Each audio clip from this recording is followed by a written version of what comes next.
안녕하십니까. 놓치면 후회하는 보험영업 트렌드 총정리 강사 이상훈입니다. 오늘은 2019년 8월부로 시작할 텐데요.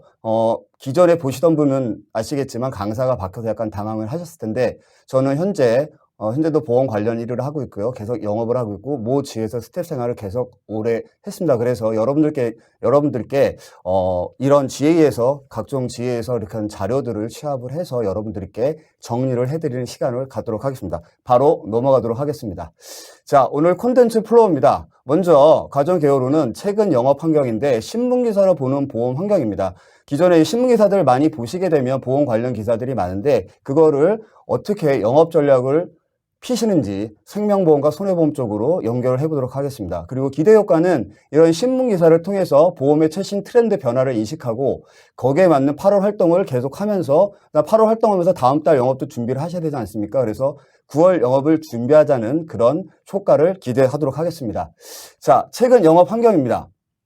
먼저 신문기사를 보는 트렌드입니다.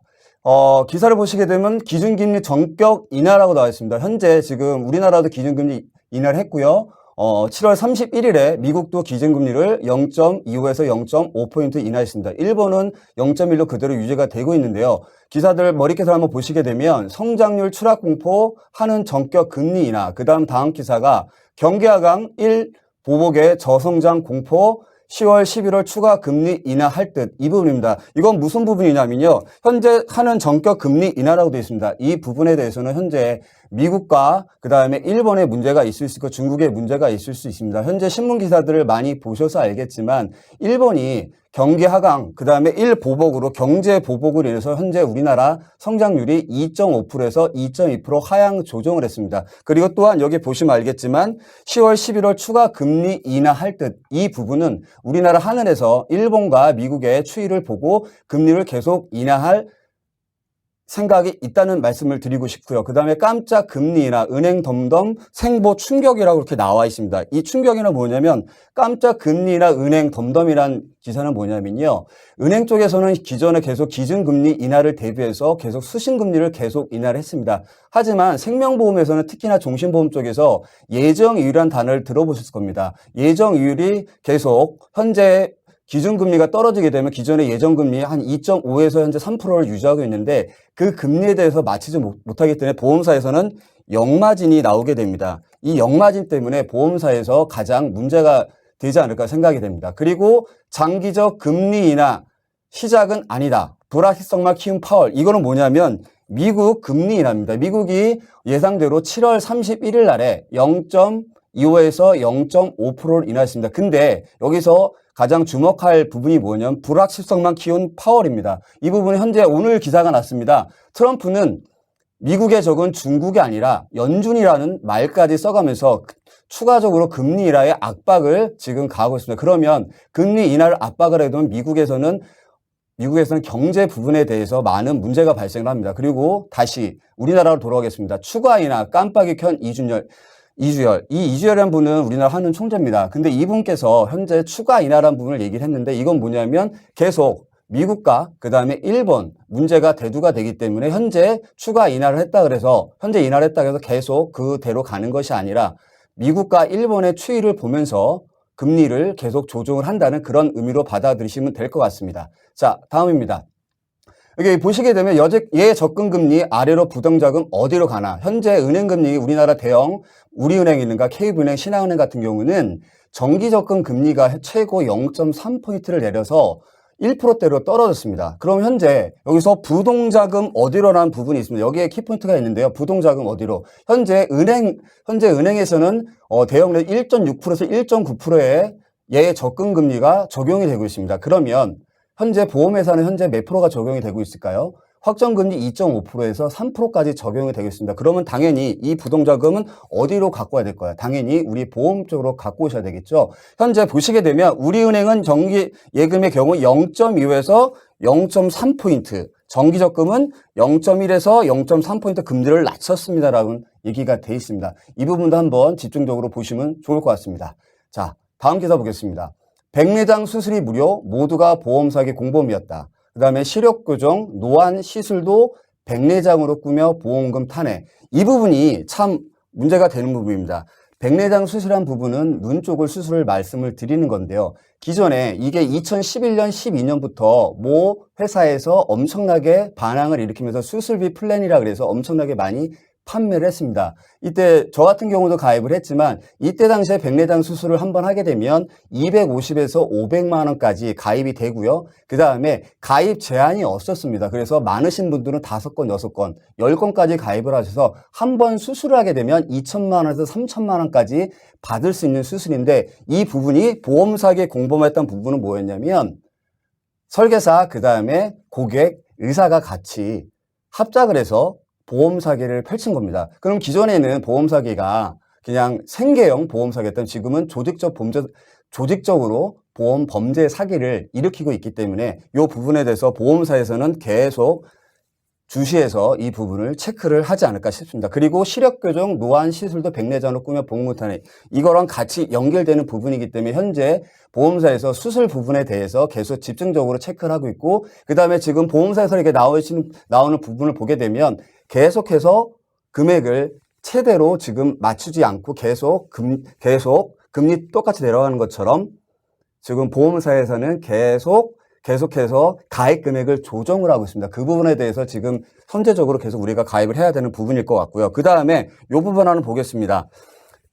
늪에 빠진 실손보험. 이게 현재 우리나라에서 문재인 케어 때문에 문제가 많이 발생을 하고 있습니다. 추나 이어 처벽도 급여화라는 부분이 있습니다. 이 급여화가 뭐냐면 의료보험에서 보장을 해준다는 얘기입니다. 그러면 어떻게 되겠습니까? 추나 여법에서는 기존에 실손에서 보장이 안 됐다가 이제는 실손에서도 보장이 된다는 얘기인데 여기 기사를 보시면 알겠지만 지난해에서는 1월에서 5월에서 손해율이 123%. 이 말은 123%. 이 말은 뭐냐면 1,000원짜리 보험을 팔게 되면 보험금이 1,230원이 나갔다는 얘기입니다. 근데 올해 1월부터 5월까지 보게 되면 7,200억 131%고요. 모든 손해보험사가 실손율을 봤을 때 최대 1조 7천억 원의 손실 누계액이 추정이 된다는 얘기입니다. 그러면 기존에 우리가 실손보험을 가입할 때 계속 실손의 역사가 있었지 않습니까? 그러면 우리가 대부분 우리 영업가족분들이 영업을 하실 때 고객분들한테 기존 거 나쁘다, 좋다 그런 말씀을 하시는 게 아니고요. 이분께서 현재 고객분께서 기존에 보험금을 받았냐 안 받느냐 그게 중요합니다. 그래서 지금 실손이 계속 고지율을 되게 강화를 하고 있고요. 그 다음에 고지의무에서 보험금 받은 경력이 있으면 그 부분에 대해서 계속 부담보나 그런 부분을 처리를 하기 때문에 우리 영업가족분께서는 고객분들한테 무조건 실손보험을 깨지 말고 지금 거를 가입하시라고 말씀을 하시지 마시고요. 기존에 보험금 받은 1억이나 그런 부분을 체크해서 고객분들한테 연결을 해주시는 게 가장 좋을 것 같습니다. 자, 다음 기사입니다. 문턱 낮아지는 유병자 보험 질문 한두 개로 초간편 심사. 그 다음에 초개인화 DIY 금융상품 트렌드 주도라고 했습니다. 여기서 보실 게 유병자 보험, 325보험이라고 많이들 얘기를 하는데요. 질문 한두 개로 기존에는 3년 이내 2개월, 그 다음 5년 이내라는 말을 썼지만 지금은 질문 한두 개로 초간편 심사. 1Q 보험이라 그래서 하나의 질문만 하고 거기에 해당이 되지 않으면 보험을 가입하는 보험이 있고요. 그 다음에 DIY 금융상품. 이 부분은 뭐냐면 DIY란 말은 내가 직접 만드는 겁니다. 그러면 기존에 우리가 물건만 기존에 내가 만드는 건 아니라 이제 보험도 내가 가입하고 싶은, 보장받고 싶은 부분만. 기존에 선택담보가 우리가 조정을 했지만 그 부분은 하나하나 담보로만 들어갔지만 예를 들어서 암보험 같은 것들도 기존에 일반암 그런 부분이 있겠지만 지금 그게 아니라 하나하나 내가 필요한 암보험만 암 부위만 골라서 가입할 수 있는 상품이 나왔습니다. 그건 이따 영업 전략 때 자세히 말씀드리도록 하겠습니다. 자, 바로 넘어가겠습니다. 3, 4분기 영업 전략입니다. 자, 아까 말씀드렸다시피 기준금리 인하가 있습니다. 그러면 기준금리 인하가 미치는 영향이 어떤 건지 한번 보도록 하겠습니다. 먼저 일반적 생활에 미치는 영향입니다. 긍정적 형상과 부정적 형상으로 나뉘는데 긍정적 형상으로는 대층금리가 인하가 되고 있고요. 이자 부담이 줄어들어 내 집 마련의 수요가 늘어납니다. 그러면 당연히 집값이 상승이 되겠죠. 그럼 또한 금리 인하로 금융 비용이 하락을 하고 기업의 투자가 활발해집니다.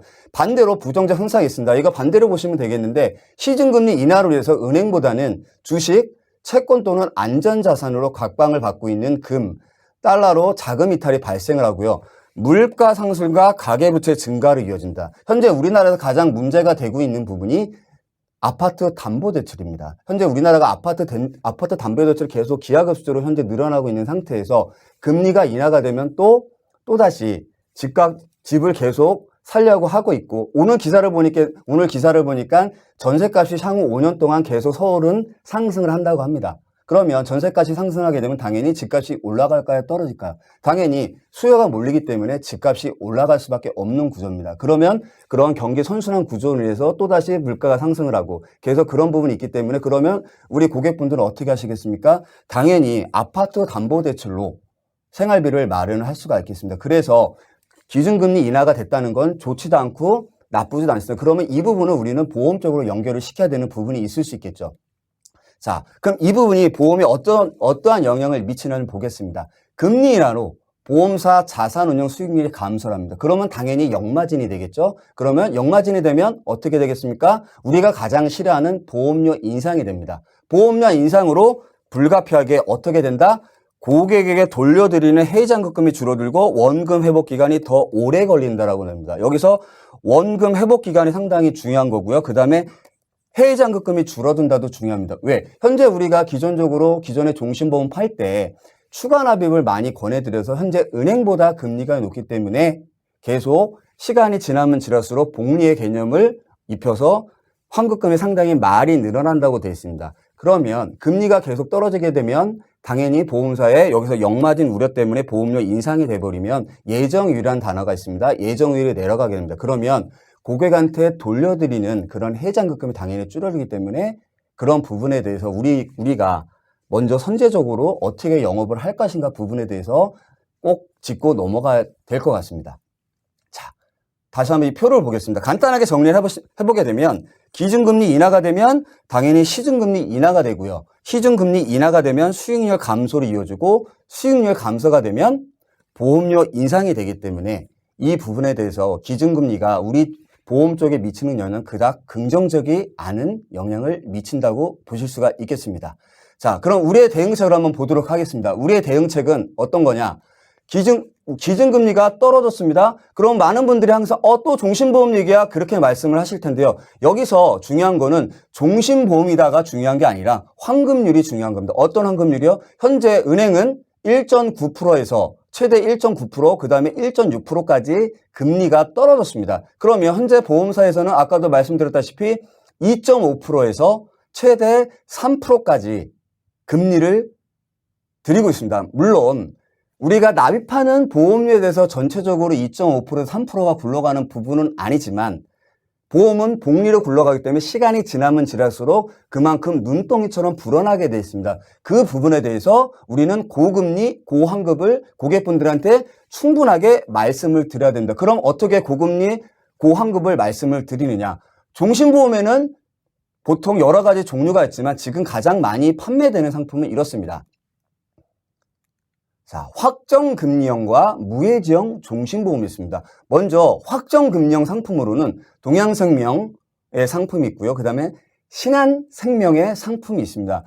이 상품은 뭐냐면 기존에 현재 우리가 보험사에서 말하는 2.5% 또는 3%에서 내에서 그대로 우리가 처음 가입할 때 그 금리로 인해서 우리가 만기가 될 때까지, 즉 죽을 때까지, 종신보험이기 때문에 죽을 때까지 그 금리를 계속 유지를 하는 장점이 있습니다. 단점은 뭐냐면 은행금리가 올라가더라도 확정금리형을 가입을 하셨기 때문에 은행금리가 올라가더라도 기존에 최초에 가입한 그 금리대로 유지가 되는 단점은 있습니다만 현재 우리나라 정세상으로는 계속 금리는 우하향을 하고 있기 때문에 확정금리 상품은 상당히 유리하지 않을까 싶고요. 그 다음에 무해지형 상품입니다. 여기서 라이나생명 상품이 요즘 계속 이슈가 되고 있는 상품입니다. 라이나생명은 현재 2.5%의 확정금리형 상품이라는데 무해지입니다.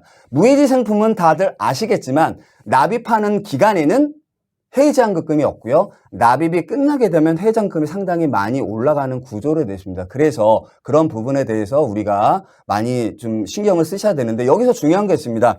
이 상품들을 우리가 기존에 보통 20년 납을 권해드렸습니다. 근데 요즘 종신보험 20년 납 하지 않습니다. 워낙 고객들이 길다고 느껴지시기 때문에 요즘은 많이 가입하는 거 10년 납. 10년 납도 많다? 요즘은 7년 납, 5년 납도 합니다. 왜 5년 납이냐 하면 기존 현재 우리가 보험의 또 가장 크다란 장점이 뭐겠습니까? 비과세입니다. 5년 이상 납입을 하고 그 다음에 포함해서 10년 동안 유지를 하면 비과세가 되기 때문에 5년 납도 생각보다 많이 현재 들어오고 있습니다. 그 다음에 또 하나 2011년부터 가장 많이 팔렸던 상품이죠. 최저보증 이율형 상품. 이 최저보증 이율형 상품에는 여러 상품이 있겠습니다만 가장 대표적인 회사가 DB생명, 매트라이프, DGB생명입니다. DB생명, 매트라이프, DGB생명 이 상품들은 현재 업계에서 가장 많이 팔리는 최저보증 이율형 상품입니다. 근데 여기서 최저보증 이율형에서 요즘은 많이들 여기에 표시가 되어 있습니다. 끝에 가게 되면 보증형, 미보증형이라는 상품이 있습니다. 보통 가로 열고 보증형이란 단어가 없으면 그대로 보증형이지만 닫아 열고 미보증형이란 상품이 있습니다. 그 미보증형 상품은 예정이율을 보증해 주는 게 아니라 계속 금리 시간이 지나면 지날수록 금리가 떨어지는 그 추세를 그대로 반영을 하기 때문에 그 부분에 대해서 실제로 신경을 쓰셔야 되기 때문에 우리가 이 상품을 권해드릴 때 고금리 고환급을 권해드릴 때는 꼭 미보증형이 아니라 보증형, 최저보증형 상품으로 고객들한테 권해주시면 좋을 것 같고요. 다시 한번 말씀드리지만 종신보험입니다. 이거 저축으로 파시면 안 됩니다. 기본적으로 종신보험이라는 기본적인 개념을 깔고 가시고 거기에 추가 납입을 통해서 혹은 짧은 걸 통해서 무해지의 납입기간 동안 환급률이 없고 그 다음에 납입이 끝나게 되면 환급률이 높아지는 기본적으로 종신보험이라는 개념은 고객한테 꼭 말씀을 드려야지만 민원이 소지가 없습니다. 자, 그 다음에 이제는 초간편 건강보험 시대. 아까 말씀드렸죠. 요즘은 1Q, 2Q 보험이 나온다고. 초간편 건강보험 시대. 여기서 방점을 찍으셔야 된다. 어떤 거냐면 한번 보겠습니다. 기존에 일반적인 보험회사들은 상품별로 유병자 플랜을 만들어 왔습니다. 그러다가 그게 발전이 돼서 325 간편 건강보험이 나왔고요. 그 다음에 초간편. 하나만 물어보는 그런 건강보험이 현재 나왔습니다. 보시게 되면 이렇게 되어 있습니다. 기존의 보험 미가입자, 간편시사, 간편건강 기가입자도 해당이 되는데 고연령 최대 90세까지 가입이 가능하고요. 어깨 인수 불가 고객, 3대 질병 다 가입이 가능합니다. 어깨 인수 불가 고객이라는 부분은 어떤 분이냐면 여기서 325에 해당되신 분들이 가입 못하시는 분들이 많습니다. 그분들이 여기에 가입이 될 수 있다는 부분이고요. 그 다음에 간편건강 기가입자, 가입 후 보상 경력이 오케이다. 납입 면제까지. 이 부분 뭐냐면 기존에 간편건강보험을 가입을 하는데 보상을 받았다 하더라도 말씀드렸다시피 질문에 해당되는 거 해당이 되지 않으시면 가입이 가능한데 어떤 것만 묻는다? 딱 5년만 묻습니다. 어떤 5년? 자, 보겠습니다. 알리루무 5년 이내 암, 협심증, 심근경색, 뇌졸중, 만성신장질환입니다. 근데 여기서 기존에 대부분 5년만 암을 묻는데 여기서 KB를 보시게 되면 3개월 이내 재검 소견, 1년 이내 입원 수술, 그 다음 메리츠화재나 삼성화재 DB손보가 있습니다. DB손보는 5년 이내 암만 보고요. 삼성화재는 암, 뇌졸중, 협심증, 심근경색, 만성신장질환, 그 다음 메리츠화재는 2대 플랜, 3대 플랜 있는데 여기서 보시게 되면 바로 아시겠지만 KB손보가 조건이 가장 괜찮습니다. 다른 데는 보통 5년 그걸 보지만 KB손보는 5년을 안 보고요. 3개월 이내 재검 소견이나 1년 이내 입원 및 수술만 없으면 간편보험을 가입하실 수가 있습니다. 그래서 기존에 우리나라 가구당 가입률이 99.7% 나고요. 건수는 3.6건이 납니다. 근데 이렇게 99.7% 가구당 3.6건이 있는데 불구하고 이런 초간편 상품들이 나온다는 것은 기존에 유병력자가 많다는 겁니다. 그래서 충분하게 이렇게 보험들이 많이 가입이 됐지만 이런 부분들을 충분히 체크하실 수 있을 것 같고요. 그 다음에 다시 한번 또 하나 보겠습니다. 과거의 암보험. 일반암, 과거의 암보험은 일반암, 소외감, 유사암, 남성 특정암. 그 다음에 고해감, 재진단암 같은 경우에 여러 선택담보로 가입을 했고요. 그 다음에 암세포 잔존 시에 매월 생활위반 형태의 암보험이었다면 신상품이 나왔습니다. 어떤 신상품일까요? 한번 만화를 보겠습니다. 여기서 보시게 되면 신상 암보험을 많이 강조를 하고 있습니다. 그러면 우리는 트렌드를 앞서가는 영업가족분들입니다. 네, 영업가족분들 기존의 암보험대로 그냥 일반적인 암보험만 파시냐? 그게 아닙니다. 어떤 암보험? 암보험은 다 똑같이가 않아야 됩니다. 그냥 무조건 일반암, 소외감, 특정암 그런 게 아니라 내가 원하는 부위만 골라서 가입할 수 있는 나만의 신상보험이 중요한 겁니다. 그럼 나만의 신상보험이 어떤 게 있냐 한번 살펴보도록 하겠습니다. 최신상 암보험. DIY 암보험, 일반암, 유사암, 소외암으로 단순하게 가입하는 것이 아니라 가족력이 있는 분들이나 원하는 부위만 집중 보장할 수 있는 암보험. 예를 들어서 일반암을 가입하고 소외암도 가입하는 게 중요하지만 가족력, 대장암이라든가 유암이라든가 그 다음에 췌장암 그런 부분들은 골라서만 따로 그런 선택 담보들이 발생을 했습니다. 그래서 그런 부분들만 가입할 수 있는 암보험이 있고요. 그 다음에 복층형 암보험. 복층형 암보험 뭐냐면 기존의 암보험에서 다른 게 필요 없습니다. 기존의 암보험에서 좀 모자르다 싶으면 보험료가 비싸지 않습니까? 그러면 20년 정도 갱신형 담보로 해서 구성이 됐습니다. 그래서 그냥 기본적으로 쭉 일반암은 기존에 가입 100세까지 가시고 그 다음에 가장 필요로 할 때 그때 그 부분에 대해서 20년 갱신형으로 해서 굳이 20년 후에 갱신 안 하셔도 됩니다. 왜? 자녀들이 이미 다 자랐고 그 다음에 자녀들이 다 자랐기 때문에 자녀에 대한 우리 부모에 대한 그런 부분이 없기 때문에 그런 부분 체크해서 넘어가시면 좋을 것 같습니다. 자, 마지막입니다. 9월을 미리 준비하자. 추석 연휴 시작 하루 전날 교통사고 발생 가장 높다. 이건 뭐냐면 8월 영업을 준비해서 9월엔 추석이 옵니다. 우리 민족의 최대 명절인데요.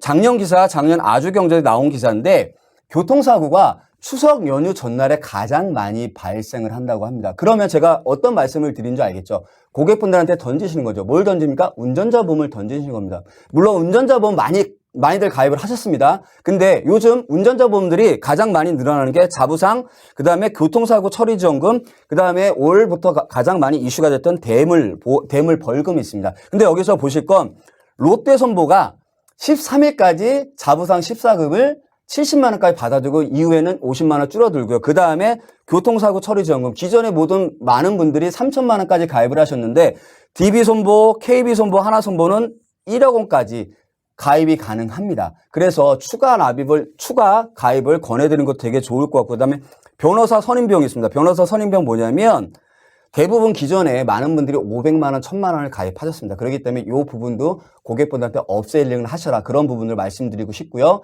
그 다음에 간병살인. 제가 이 책을 읽으면서 상당히 많이 울었습니다. 어떤 부분이냐면 한번 보도록 하겠습니다.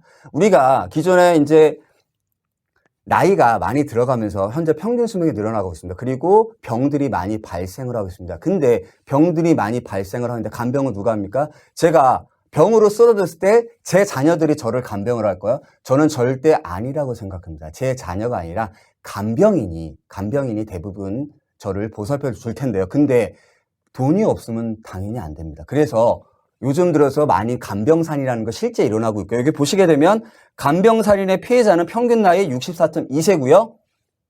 독박간병.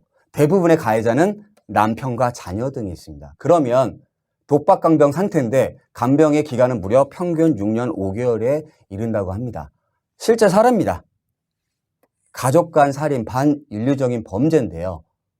실제로 70대 노모의 얼굴을 눌러 질식시킨 50대 아들이 있습니다. 징역형을 받았는데 마지막 말이 편히 자라였습니다. 얼마나 간병이 힘듦이 이렇게 말씀을 드릴까요? 그래서 간병이란 부분에 대해서 한 번쯤은 여러분들도 짚고 넘어갈 수 있는 그런 부분을 한번 체크했으면 좋을 것 같습니다. 자, 결단이란 책입니다.